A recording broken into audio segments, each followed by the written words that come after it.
Good morning students. आपकी हिंदी की कविता है रुबाइयाँ, जिसके कवि हैं फिराक गोरखपुरी जी। देखिए, जो कविता का इन्होंने नाम रखा है रुबाइयाँ, ये एक छंद का नाम है। मतलब इसमें रुबाइयाँ छंद का प्रयोग किया गया है, इसलिए इस कविता का नाम रखा गया है रुबाइयाँ। इसमें देखिए, जो कवि ने वात्सल्य रस का प्रयोग किया है। वात्सल्य रस कहाँ प्रयोग किया जाता है? जहाँ पर मतलब माता पिता का बच्चों के प्रति प्रेम प्रकट हो। जैसे हमने सूरदास जी की रचित कविताएं भी पढ़ी हैं, जिसमें माता यशोदा का बालक कृष्ण के प्रति जो प्रेम प्रकट हुआ है, तो वैसे ही कवि ने इसमें मतलब कुछ इस तरह का वर्णन किया है कि हर माँ चाहती है कि उसका बच्चा सदा हंसता रहे, सदा खुश रहे। तो जब बच्चा छोटा होता है तो माँ कई तरह से प्रयास करती है, वह उसे हंसाती है, उसे खुश देखना चाहती है। तो इसमें भी कुछ ऐसा ही कवि ने बताया है। कवि इसमें कहते हैं, आंगन में लिए चांद के टुकड़े को खड़ी, हाथों पे झुलाती है उसे गोद भरी, रह रह के हवा में जो लोका देती है, गूंज उठती है खिलखिलाते बच्चे की हंसी। तो इसमें जो माँ है वो हर समय चाहती है कि उसका बच्चा हंसता रहे, वो उसे खुश देखना चाहती है, उसे हंसाने की कोशिश करती है। कि माँ जो है आंगन में खड़ी है चांद के टुकड़े को लेकर। अब वो चांद का टुकड़ा क्या है? उसका बेटा, क्योंकि हर माँ के लिए अपना जो बच्चा है वो चांद के टुकड़े के समान है। तो वो अपने बच्चे को आंगन में लेकर खड़ी हुई है, हाथों पे झुलाती है उसे गोद भरी, कि कभी वो उसे हाथों से झुला रही है, उसे उसने अपनी गोद में भरा हुआ है, गोद में लिया हुआ है, उसे अपने हाथों से उसे झूला दे रही है। रह रह के हवा में जो लोका देती है, लोका देती है उछालना। कई बार जब हम बच्चों को ऊपर मतलब थोड़ा सा उछालते हैं, फिर पकड़ लेते हैं, तो बच्चा जो है वो खिलखिलाता है, हंसता है। तो वो माँ को भी उस समय प्रसन्नता मिलती है जब उसका बच्चा हंसता है। तो वह माँ जो आंगन में उसे लेकर अपनी गोद में भरकर खड़ी है, उसे हाथों पर से झुला रही है, वो हवा में कभी कभी उसे ऊपर की ओर उछालती है, गूंज उठती है खिलखिलाते बच्चे की हंसी। और जब बच्चा उछलता है तो उसकी जो हंसी है वो खिलखिलाकर हंसता है और वो पूरे आंगन में उसकी आवाज़ गूंज उठती है। तो इसमें कवि ने यही बताया है कि जो माँ है वो यही चाहती है कि उसका बच्चा हमेशा हंसता रहे। आगे है, नहला के छलके निर्मल जल से। फिर जो माँ है बच्चे को निर्मल स्वच्छ जल से, छलके मतलब छलकते हुए, भरे हुए, कि जैसे छलकता हुआ जल होता है, या हम जैसे हम पानी में हाथ डालते हैं तो वो ऊपर की ओर छलकता है, तो इसलिए छलके कि जो माँ है अपने बच्चे को छलकते हुए, भरे हुए, निर्मल मतलब साफ स्वच्छ जल से नहलाती है, उलझे हुए गेसुओं में कंघी करके। गेसू क्या होते हैं? बाल। फिर क्या करती है वह? जो उसके बाल जो उलझे हुए होते हैं उसमें वो कंघी करती है, मतलब कि उसे तैयार करती है, नहलाती है, धुलाती है, उसके सिर पर बालों में कंघी करती है। किस प्यार से देखता है बच्चा मुंह को। और जो बच्चा है वो बड़े प्यार से अपनी माँ के मुख को देखता रहता है। जो एक छोटा बच्चा होता है कि वो अपनी माँ की तरफ देखता रहता है। जब घुटनियों में लेके है पिन्हाती कपड़े, पिन्हाती मतलब पहनाती, कि जब माँ उसे अपनी घुटने मतलब अपनी गोदी में लेकर उसे कपड़े पहनाती है। तो एक जो छोटा बच्चा है वो किस तरह से अपने माँ के मुख को प्यार से देखता है कि माँ कैसे उसे नहला धुलाकर उसे कंघी करती है, उसे कपड़े पहनाती है। तो इसमें एक बच्चे का या एक माँ का आपस में जो प्रेम प्रकट किया गया है। फिर इसमें कवि कुछ आगे बताते हैं, दिवाली की शाम घर पुते और सजे, चीनी के खिलौने जगमगाते लावे। तो इसमें एक ऐसा ही कुछ अवसर का वर्णन किया है कि जैसे दिवाली है, दिवाली की शाम का समय है, घर पुते मतलब घरों में लिपाई पुताई हो चुकी है, घर सजा दिए गए हैं, चीनी के खिलौने जगमगाते लावे। तो जो मतलब माँ है अपने बच्चे के लिए वो चीनी, जो मिट्टी के जो भी खिलौने हैं उसे वो जगमगाते, जो चमकते हुए खिलौने हैं वो अपने बच्चों के लिए लेकर आती है।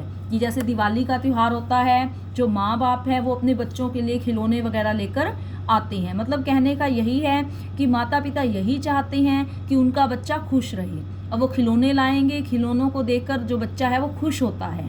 तो इसमें यही कुछ बताया है कि दिवाली की शाम है, घरों की लिपाई पुताई हुई है, घरों को सजाया गया है, और जो माँ है, जो माता पिता हैं, अपने बच्चों के लिए जो मिट्टी के खिलौने हैं जो चमकते हुए हैं वो लेकर आते हैं।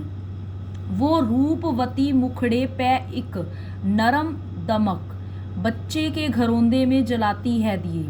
फिर जो रूपवती होता है सुंदर, मतलब इसमें किसके लिए आया, ये माँ के लिए आया ये शब्द, कि जो माँ है जिसका मुख बड़ा सुंदर है और पे एक नरम दमक, नरम मतलब कोमल, जिसके चेहरे पे कोमल चमक है, वो फिर क्या करती है, बच्चे के घरोंदे में। अब जैसे बच्चे मिट्टी के घर बना लेते हैं, तो बच्चे ने जो भी घर बनाया है उसमें वो दिए जलाती है। मतलब इसमें भी यही है कि वो माँ ये चाहती है कि उसका बच्चा हर तरफ से खुश रहे, वो उसे प्रसन्नता देना चाहती है। तो इसलिए इसमें यही बताया है कि जो माँ है वो उसके लिए खिलौने लेकर आती है, फिर वो सुंदर मुख पर बड़े कोमल चमक के साथ बच्चे का जो घर है, बच्चे ने जो मिट्टी का घर बनाया है उसमें वो दिए जलाती है, ताकि बच्चे को प्रसन्नता मिले, बच्चा खुश हो सके। आंगन में ठुनक रहा है जिदियाया है। फिर इसमें एक और घटना के माध्यम से ये चीज़ बताई है कवि ने कि आंगन में ठुनक रहा है। ठुनक रहा है मतलब नकली का रोना। जिदियाया है कि जो बच्चा है वो आंगन में नकली का रो रहा है।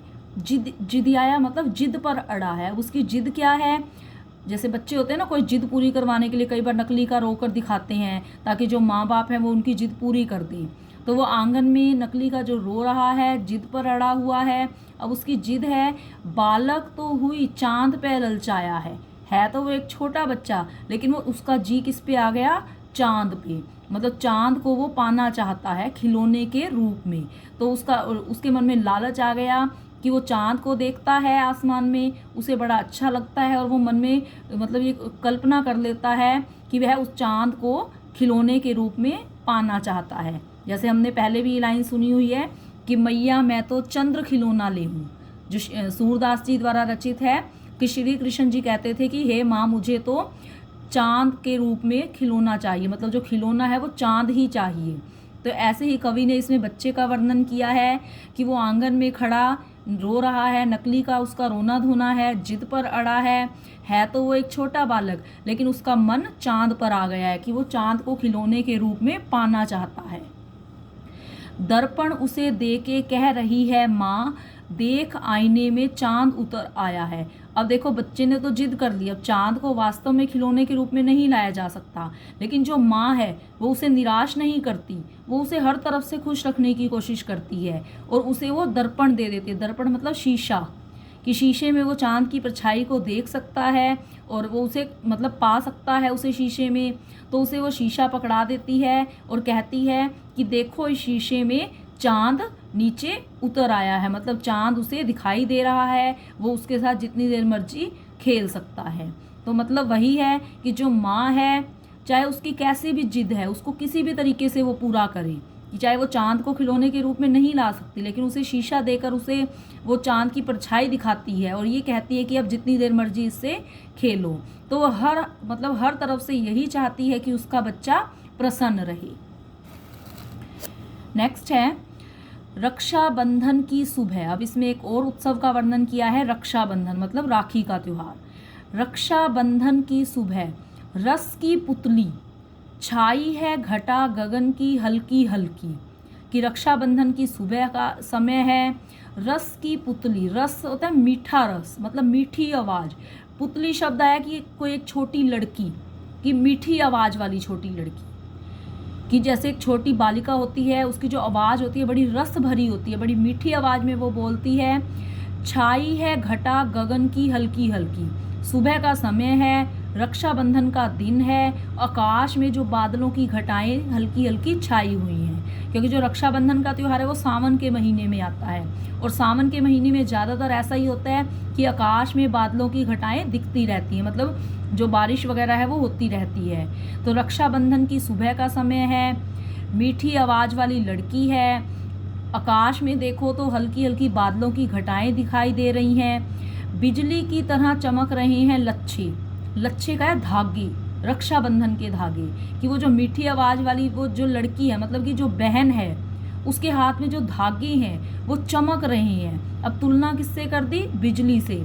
अब कवि ने बिजली से ही क्यों तुलना की? क्योंकि सावन का महीना है, रक्षाबंधन का त्योहार सावन के महीने में आता है। सावन का महीना है, ज़्यादातर जो बादल हैं, बिजली है, वो चमकती दिखाई देती है। तो कवि ने इसलिए बिजली का उदाहरण लिया है कि जो रक्षाबंधन के धागे हैं वो बड़े सुंदर लग रहे हैं, बड़े चमक रहे हैं बिजली की तरह। भाई के है बांधती चमकती राखी, कि जो वो मीठी आवाज़ वाली जो बहन है वो अपने भाई को वो चमकती हुई राखी बांधती है। तो इसमें भी कवि ने मतलब भाई बहन के प्यार के बारे में बताया है कि रक्षाबंधन का दिन है, और जो मीठी आवाज़ वाली जो लड़की है, मतलब एक छोटी बालिका है, किस तरह उसने हाथ में रक्षाबंधन के धागे लिए हुए हैं, बिजली की तरह जो चमक रहे हैं। आकाश में भी बादलों की घटा है, बिजली चमक रही है, और वह राखी, वो चमकती हुई राखी, वह बहन अपने भाई को बांधती है। तो इस जो ये रुबाइयाँ जो कविता है, जो एक छंद का नाम है, इसमें कवि ने माँ का बच्चों के प्रति, बच्चे का माँ के प्रति, या भाई बहन के आपसी प्रेम को प्रकट किया है।